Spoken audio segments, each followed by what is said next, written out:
It's a Loop and Purl podcast. It's a Loop and Purl podcast. No! It's a Loop and Purl. Skibbity-boppity Loop and Purl. Loop and Purl podcast. Loop and Purl. Loop and Purl podcast. How'd I do, boss? You got the job, girl. Hello, everybody. Welcome to the Loop and Purl podcast, a podcast about yarn and things that you do with yarn. Mm-hmm. Because I am Loop, but you can call me Louie. And I'm Jules, but you can call me Purl. And I'm a knitwear designer, while he... I'm a crochet designer. See? See? Two different things you can Things do you with do. yarn. You do them with yarn. She does things with yarn. Uh-huh. I do things with yarn, but they're different kinds of things. I got needles. He's got that's hooks. kind of the little, that's kind of the thing we're doing here. we got kind of our own little thing going on. We got our own little thing going on. Who is this? This is Bradley Kloofler. No. Hello, I'm Bladley. I'm Blala. It's been a second since our last episode. We wanted this to be a monthly thing. It's turning more into a 6-week thing, and that's okay. We've had a lot going on in April. I mean, it hasn't. You're not wrong. You're not wrong. It's been a sec. It has been a sec. We have a lot more things to show you, though, because it's been a sec, Exactly. We had to, load up on things to show you. Mm-hmm. That was all part of the plan. Yeah, and we had other plans, too.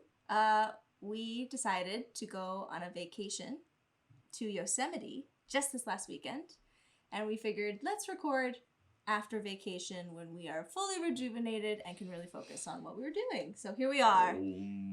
Super zen, so ready for this. Yes. Did we talk about our last vacation to Yosemite on this podcast? I think so. Okay, cool. We'd like to go to Yosemite a We're lot into it. for birthdays. Yeah. We've gone twice for my birthday. Yep. And this time for our dear friend Tim's birthday. Yeah. And it was great. A lot of fun. Yeah.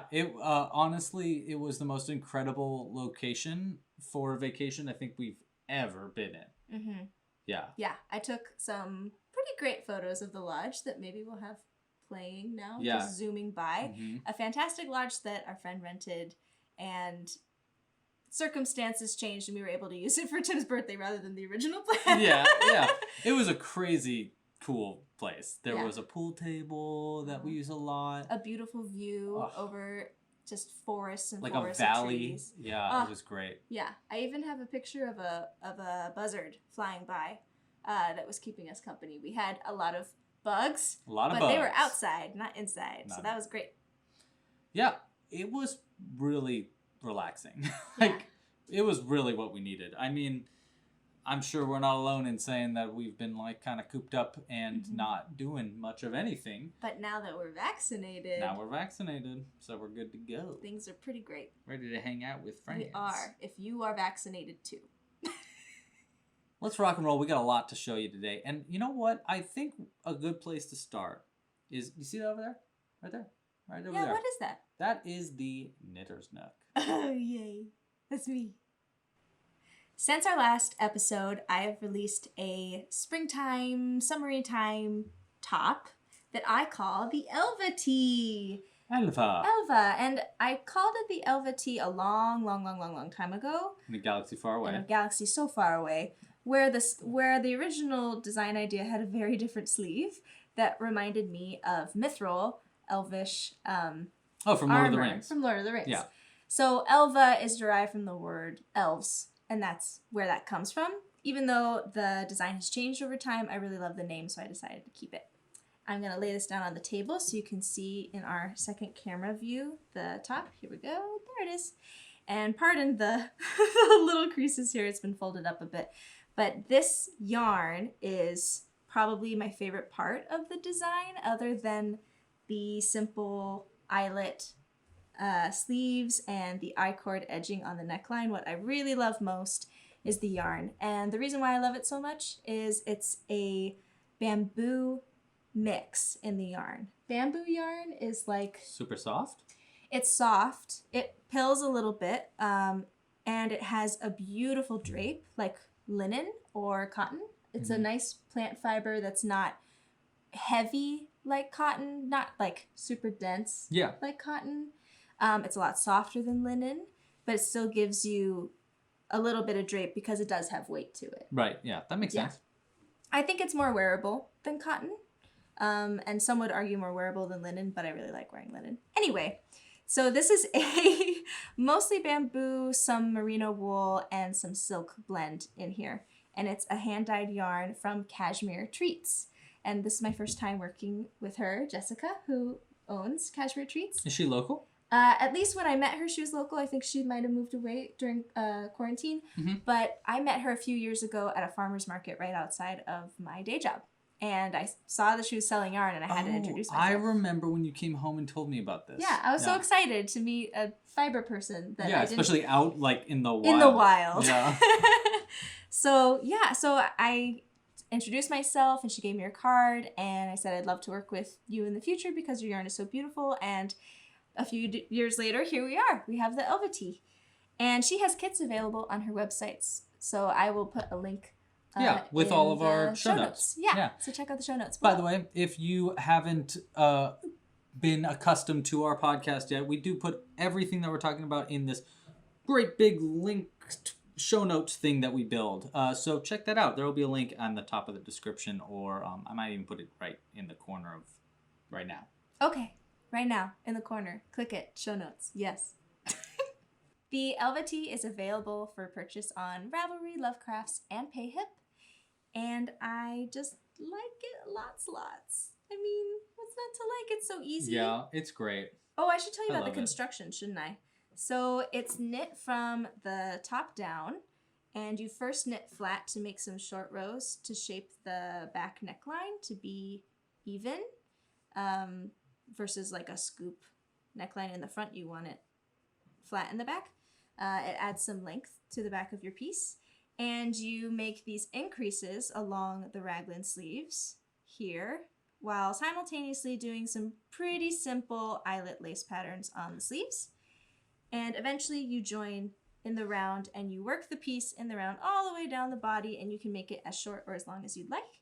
I finish it off with some garter stitches, as well as the sleeves. You pick up again and finish off with a few rows of garter. And then last but not least, you work an I-cord along the neckline, and my pattern includes instructions for all of these techniques. Okay, so this Yes. I-cord neckline. Yes. First time doing that? First time doing it in my designs, yes. Right. Yeah, because I don't know if I've ever seen that before. You have. The slippers that I made the for our slippers. friends Okay. that have little bows on them, those are I-cords that are made while you're making the slipper. You essentially take 3 or 4 stitches, and you knit them in a tube on double point needles. Mm-hmm. And then you can connect those stitches to your piece any way you'd like, depending on what your goal is. So in this scenario, you pick up a bunch of stitches around the neckline when the piece is done, and then you work 3 stitches in a tube all the way around the whole thing. Yeah. So I actually have looked up tutorials on how to knit I-cords before. Oh, cool. Because I've crocheted I-cords before, and I want to see which one was easier. I personally, because I know how to crochet, found crocheting I-cords a lot easier. Yeah. But I've never crocheted an I-cord, so I don't know. Yeah, the only trick with crocheting an I-cord is that like you have to leave stitches off of a hook, so you can't pull anything too tight, or the stitches like get lost in there. That sounds tough to me. It's a little bit tricky, but once you're in the zone, you're good to go. It's not a big deal at all, because you basically just work it. It looks like you're working it up, and it doesn't look like it's going to turn into an I-cord, but it does. Oh. We use the I-cords for, Sir Purl Gray showed me how to crochet the I-cord, because we used them in our bell bag, or Animal Crossing bell bag pattern. Of course you did. Yeah. But I've never seen it connected to something, so it's interesting. I had to look up a lot of videos to figure out how to do this for the neckline successfully and not have it bunch up too tight. Yeah. That was a problem I was having when I was first trying it out, but I got the hang of it, and it's pretty simple. It's very repetitive, that's for sure. So once you the I-cord? Yeah, once you get into a flow. Yeah, definitely. That same exact thing with crocheting it. It's just like a repetitive thing that you just need to get into the zone, put on a good podcast. It's hard to look away from it with crocheting because you can't release the loop. You can't let that loop disappear, else you're going to have to like go back. Yeah. But it's interesting. Yeah, so that's the Elva Tea. Check it out on Ravelry, Lovecrafts, or Payhip. So this next one looks significantly more warm. This is a much different seasonal garment. This is a test knit for a fellow designer, Juliana, who is a wonderful a wonderful Scandinavian designer. And she had a test knit call go out for a cardigan I couldn't resist, because look at this beautiful lace detail. I'm going to put it down on the table too. Yeah. Yeah, I mean, it looks... couldn't resist is a great way for you to say how you do test knits, because she legitimately can't. She goes like, "Oh, I'm signing up for this test knit." I'm like, "Aren't you okay?" And she does it. Yeah. She successfully does these test knits every time, and I don't know how you do it, because look at this. This is so many stitches. Well, to be fair, this project includes 2 yarns held together, so it's actually a thicker yarn. So it knits much quicker. It's worsted weight together, while separately I used the Royal Bee Yarn Company fingering weight, which is, let me grab it. Boop, doop. I have some ends here because I haven't blocked it or woven it. This is Kelly's yarn. This is Kelly's yarn. We've had her on the show. And then I held her woolen spun fingering weight with 1 strand, not 2 strands here, but so you can see it on the camera. Is it mohair? 1 strand, yes, of silken mohair. It's Ito's Sensei yarn. Yeah. Which is really, really lovely. This was the Japan one. So you ordered it from Japan. So first I went to Kelly's store and I picked a color here. Yeah. And look at this fabulous blue. It's like an oceany blue, a blue-green. And I think she calls it Laura's Blue Raspberry Jolly Rancher. That's what it's called. And I saw it on the shelves and I loved it. And I pulled it right away and I was like, "Louie, I love this one. Should I look at any other colors?" And you were like, "No, that's No, yeah, because it's my favorite color." And I knew I had to find a mohair to go with it in order to test the pattern properly. I didn't want to just pick. Right, of course. Yeah, I wanted to do it how she wrote it, and that was with 2 yarns held together. And even though we're in a pretty warm climate and I'm not going to wear a lot of mohair, I want to do this right. So I went online and I checked out Ito Sensei's color choices. So many colors, maybe 100 colors. All mohair? Yeah. Sensei is the yarn that is the mohair yarn. Got it. Ito is the company that owns. Right. Yeah, that makes Sensei. So there were so many colors to choose from. There were 3 blues I could have chosen that could have worked with this blue, but I wanted to embrace the teal of it, so I picked their colorway Pool Blue. Yeah, so this is Joanna's pattern that will come out in the future sometime. I don't know the exact date. She's going on maternity leave. So I'm assuming fall, but I'm not 100% sure. I've wanted to actually do something very similar. That was actually my backup for the sun in my hanging mobile was to use mohair held with another one, so it would have a halo effect. He's going to show the mobile later, and you'll see what he means more specifically.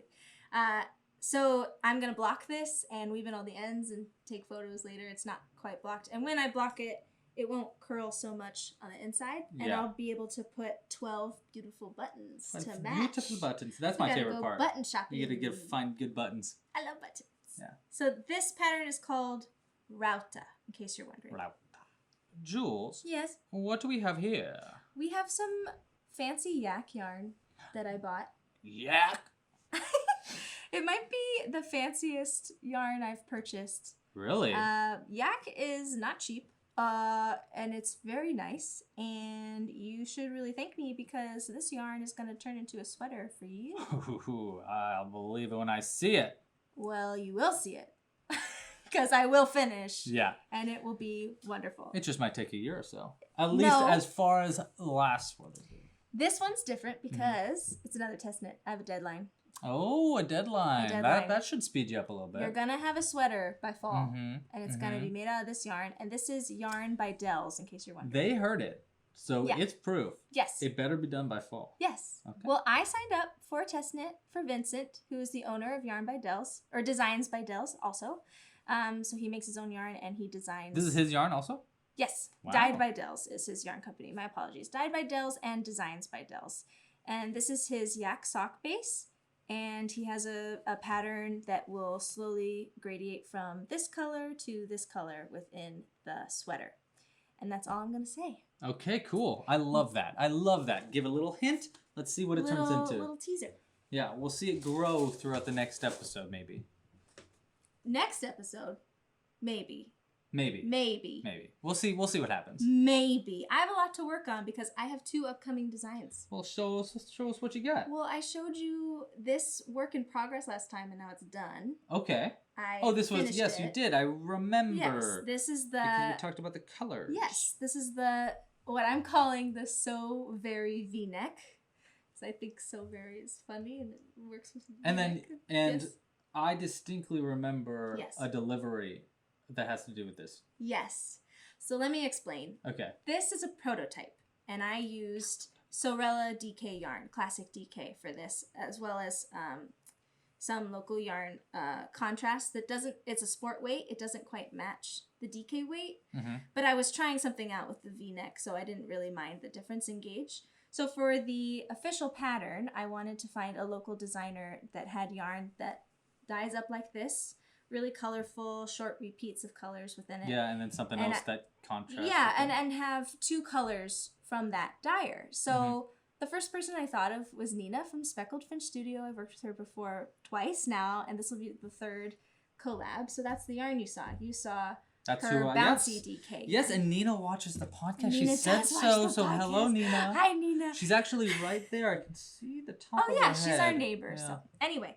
I'm currently working on the official sample using her yarn. I'm going to have a test knit ready for this very soon. So if you are interested in being a test knitter for this project, please follow me on Instagram. That is the best way to find out when the test knit is ready. I will post there when it's ready for signups. Yep. Links to Instagram stuff below and, show notes and stuff like that. I have a second design that's coming up very, very soon. I don't even have a name for it yet. Oh yeah, this wasn't even the idea here originally wasn't even to make a design, right? You just loved it so much that you were like, now I need to make it a pattern. Basically, I was bored one day and I was looking through my stash and I saw 2 skeins of this Skasel yarn called Riley by Haiku. There's a lot of names there, but the yarn is Riley. And I had 2 skeins of it that I got at a local yarn store's sale. Hi, Phoebe. And we have our special guest who decided to move the camera even. Oh, bummer. Well, whatever. That's fine.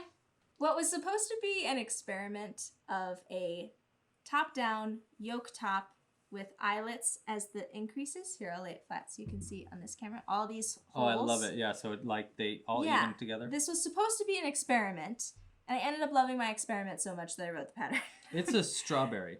It looks like a strawberry. That's what Nina said, I think. It's a strawberry or like I can imagine a fairy wearing this. Yes, because of these little like scalloped sleeves. Yeah. So this was also an experiment. I love the scallops. I used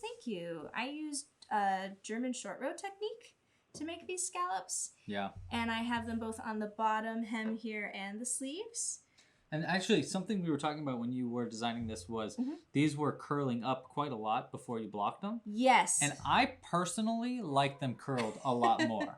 I mean, I love it like this. Don't get me wrong. This is wonderful. But the curl, I think, adds so much character to it, to something that I've never seen someone play with a curl in a successful way. And I think this definitely plays with curls. Thank you. Yes, I know it's not intentional. But... Well, it was curling quite a bit, like quite a bit before Yeah. I blocked it, but I knew that after blocking that was going to calm down a bit. Yeah. And I'm really happy with how it turned out. And the reason why it successfully blocked out that way is because this yarn is half alpaca, and the alpaca, that natural fiber, really allows you to really block it out. You can't really do this with only plant fiber or man-made fibers. You need to have some sort of animal fiber in there to have the blocking be so successful. And because it's alpaca, it has so much drape to it. Yeah. And it has some silk in it that makes it a little softer, and linen. That's what these little fibers are that are coming off of it. This is linen. Interesting. And linen has lovely drape too. So it drapes well. Yeah, right now I'm calling it the scalloped tee because I haven't come up with a better name. If you have a good name, put it in the comments, please. Yes. The pattern, I just got back from my tech editor over the weekend while we were gone, so I will implement those edits, and then I will post the test knit really, really soon because I want this out before the warm weather goes away. Yeah, this is a summer kind of wear. But this is important. I don't want to stress myself out with this pattern. This Yeah. was not a planned thing. So Right, as the most wonderful creations are. I just wanted it to be a relaxing experiment, a relaxing project, no pressure, no deadlines. So I'm trying to keep it that way in my brain so I don't stress out about it. I think that's fair. I think it's fair. Yeah, so it might be a while before I put the test knit up. We'll see. We'll see. I'm not going to stress about it. Just chill. Stay Yeah. chill. Stay chill. Stay chill, stay zen. And that's the Knitter's Nook. That's the Knitter's Nook. What else do we do on this show? It's been a while. I don't. Pretty sure that's it. Do we just call it quits? Yeah. We just. Oh, I could do Oh! something. I could try something. That's really why crazy. you're here. Yeah. You have a crochet corner. That's right. I do have a crochet, corner. That's It's kind of right. looks a little bit like this. In the crochet corner, we have cats, but also crochet. We don't know which one is better in the crochet corner, honestly, but let's start with the crochet. So we have a few new patterns on the Club Crochet library that I'd like to show you guys. All of which I think I've talked about before, but they're finally finished, so let's show them off in a little bit more detail. We worked with 3 different amigurumi artists to create 3 different designs that are purely based on endangered creatures as a way to raise money for the World Wildlife Fund, which is a foundation that tries to protect wildlife, specifically endangered wildlife. They say that they're there to protect the future of nature, and I think they're doing a pretty good job at that. So our goal as amigurumi artists was to bring awareness to this to this foundation and raise money for them. So what we did was we created 3 different amigurumi designs. I created video tutorials for each of them, and we have PDF tutorials for each of them as well that you get by donating to the fundraiser. So you can either donate directly on the YouTube videos to download the PDFs, or you could donate by purchasing the patterns from the website, and all the proceeds for the PDFs go directly to the foundation. Now, I'm really, really proud of all 3 of these designs. Just proud of being part of it in general, but also I'm proud of the designers. We all did such a great job. I really think we knocked it out of the park. So the first one we have is by Sir Purl Gray, and he made Makale. I always say the name wrong, and I'm really sorry about that. But the name means hope in Swahili, so it's a great name. And he made this beautiful black rhino. Black rhinos are critically endangered, as are both of these other creatures. And I just think it's so cute. I mean, look at it. It's so simple. I love it. He uses these great little stitches for the feet called the bean stitch, which I think is really cool, especially because he made the stitch up himself and he named it the bean stitch himself. So it's like an invented stitch, which I really appreciate that and like it a lot. So he made this wonderful rhino. And then we have Ruby the Red Panda, made by Lemon Yarn Creations. I love Ruby's beautiful textures that she does with embroidery. And then also she added this cute little tongue that I really like. Also, she did this really cool thing with crochet. This is my favorite part about working with other amigurumi artists, is that they do like unique stitches that I've never messed around with before, and it teaches me a lot. And what Lemon Yarn Creations did is she did this thing where she sewed pieces together by crocheting through both layers at the same time, and it makes it really flat and easy to sew onto a piece. I really liked it a lot. And because I liked it so much, I actually used it in my own pattern as well. So you're a thief. I'm a thief. I'm a thief. So my creation is Simon the Sloth. And you can see I used her technique here in the seam of the arms and the legs for the sloth.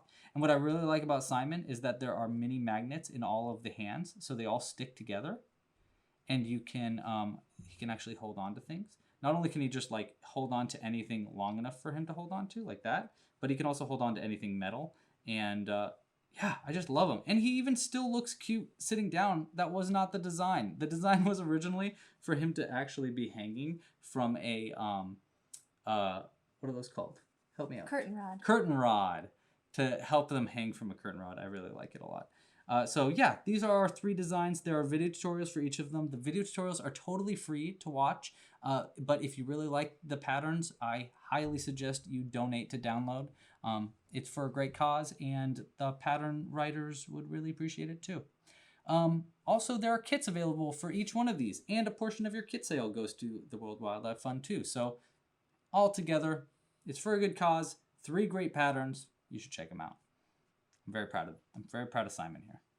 Oh, also check out what I did to Simon 2.0. He's a fuzzy little boy. I don't know how much this comes through on the camera. I guess it comes through a little bit.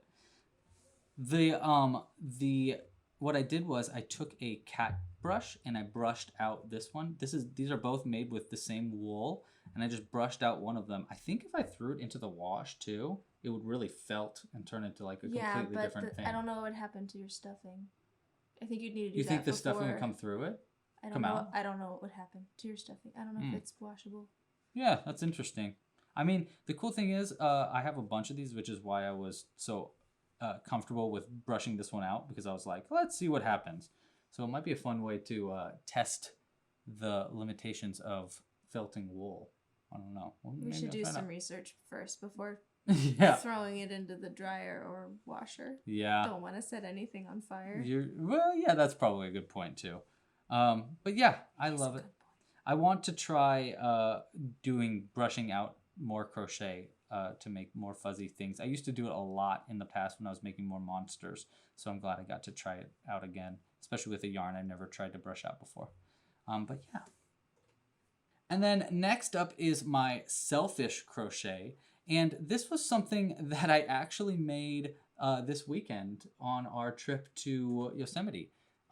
Jules bet me $50, so it was a pretty good bet, that I couldn't make a rubber band gun or a gun out of crochet that would actually shoot something within the weekend. Out of materials that he could find in the house we were staying in. Plus yarn. Plus yarn, yeah. So I made this this rubber band gun. It's just got cardboard in the for the trigger. You can see it barely sticking out there top. And then there's just a bunch of stakes throughout it. These are actually hiding 2 stakes that go through to hold the trigger in place. And then I don't know if I'll ever come out with a pattern for this. I just really liked the challenge, hence why it's my selfish crochet. And you can see it does shoot. Normally this rubber band is actually supposed to go on the very end so it can shoot even farther, but it doesn't stay there super well. You're at that center. Okay, so ready? Boop. Ba-ba-da-ba! There it goes. It works. And the cats will play with it. And the cats will play with it. Honestly, what's great about rubber bands and cats is that I only need to shoot it once and they'll play with it all night. It's great.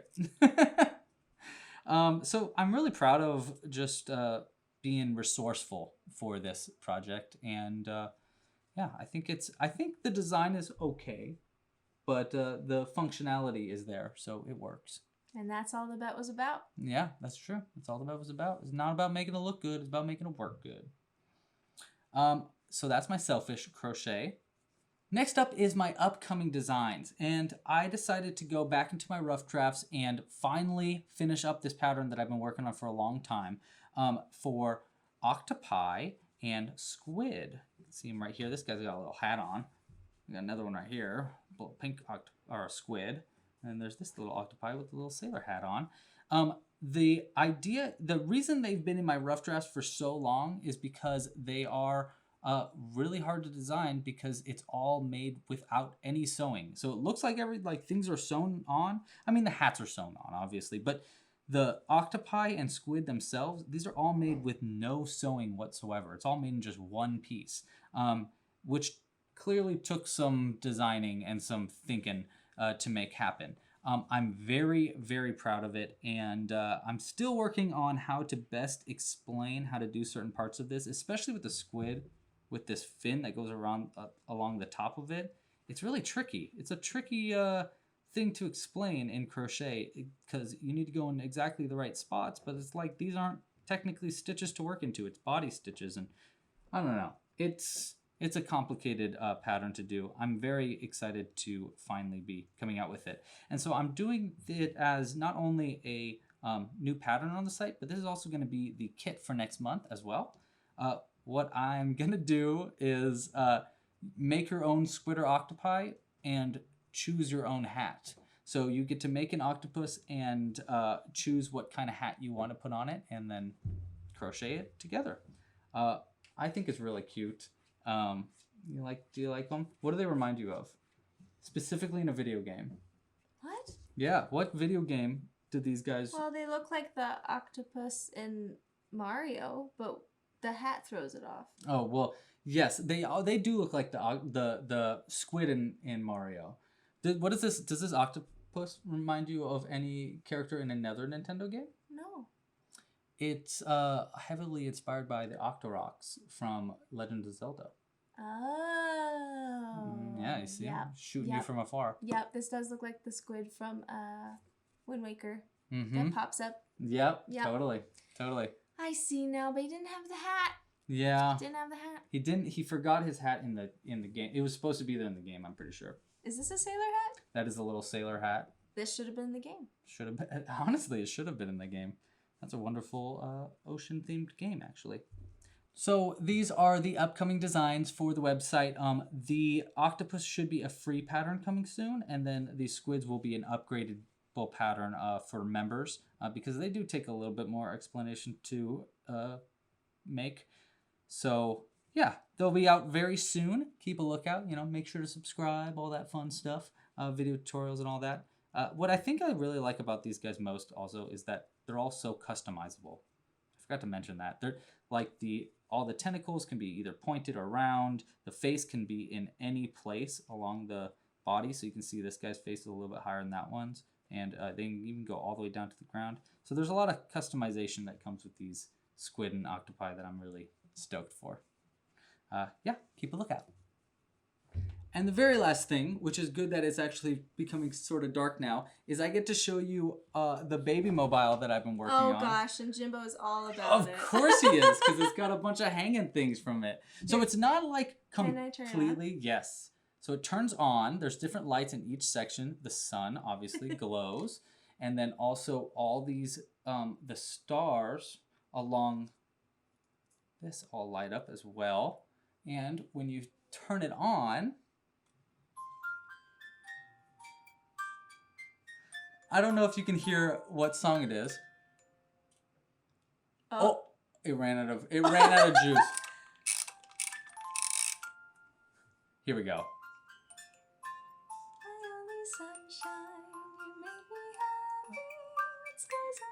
So this was actually just a happy accident that the You Are My Sunshine was the song that was on this baby mobile. I am so happy it was, but yeah, it was just totally an accident. There are a few things that I want to still add to it. I want to add some stars that are hanging, and I want to change the distance for some of these. Specifically, I think this astronaut needs to be a little bit higher. Maybe this guy needs to be a little bit higher too. It's not quite level. Yeah, it's not quite level, and I want to fix that a little bit. The stars, hanging stars and moons should help a lot too. But I'm very excited. This is actually a gift for our friend that's birthday, his son, whose birthday we went on this last week. So I'm very excited to give it to him. I think he's going to love it. And that is the Crochet Corner. I'm very proud of the things that I have been making and excited to show you guys what I'm working on next. Right, Jimbo? Right, buddy? I guess Jimbo knows what time it is. Thank you guys so much for watching. I hope you guys enjoyed this episode and got to see us going from lightness to darkness very quickly. Yes, thank you for bearing with us while we're in this new location. We're trying out our living room versus our craft room for these episodes. Next time we'll start a little earlier in the day. Yeah. No, it was nice to have the baby mobile in the darkness. In a little bit of darkness. Yeah. So, and maybe we'll find a way to get Jimbo to sleep throughout our podcasting. Maybe not. Yeah, I don't know. He kind of adds a little bit to the podcast in his own way. You know that we love him. Our unofficial mascot. Yeah. Thank you so much for joining us. Like and subscribe if you haven't already. If you have any questions, please check out the show notes and or comment below. Yeah, let us know. We read all the comments. Yes, we absolutely do. And any questions that you have, any feedback that you have as well, things that you're like, hey, you should name that Scallop tea, strawberry fields. Yeah. Forever. We would love to hear your feedback. And I guess that's that. Yeah. Yeah. Happy hooking. Happy knitting. And pasta la pizza. See you next time. Bye. Bye. Ah.